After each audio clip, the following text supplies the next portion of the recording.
Setelah mulai dibukanya sejumlah destinasi wisata membuat kunjungan wisatawan ke Sumatera Selatan perlahan kembali berdenyut. Hal tersebut dapat terlihat dari naiknya tingkat keterisian kamar hotel di Sumatera Selatan. Ketua PHRI Sumsel Herlan Aspiudin mengatakan dari total 11.000 kamar hotel yang ada di Sumatera Selatan, kini di atas 70% sudah terisi oleh para wisatawan.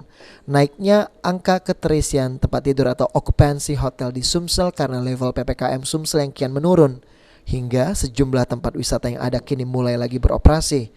Meski mayoritas wisatawan yang mengunjungi Sumatera Selatan hanya wisatawan dalam negeri, namun sudah cukup untuk membangkitkan dunia perhotelan dari keterpurukan akibat pandemi COVID-19.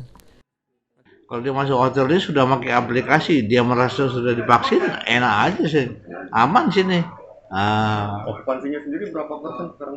Sekarang sudah bagus, sudah di atas 70. Hebat, Palembang paling hebat kalau soal okupansi. Dan juga soal penyebaran COVID ini kalau kita perhatikan Palembang itu Sumsel itu malah di angka di ranking ke-20 ke atas terus. Padahal kita provinsi besar. Nah, ada apa di ini? Dengan naiknya angka okupansi ini, pihak PHRI optimis jika pada akhir tahun 2021 ini jumlah kunjungan akan kembali naik. Oleh sebab itu, Herlan meminta kepada semua pengelola hotel untuk dapat mempersiapkan diri dengan protokol kesehatan yang sesuai. Sandi Pratama, PAL TV.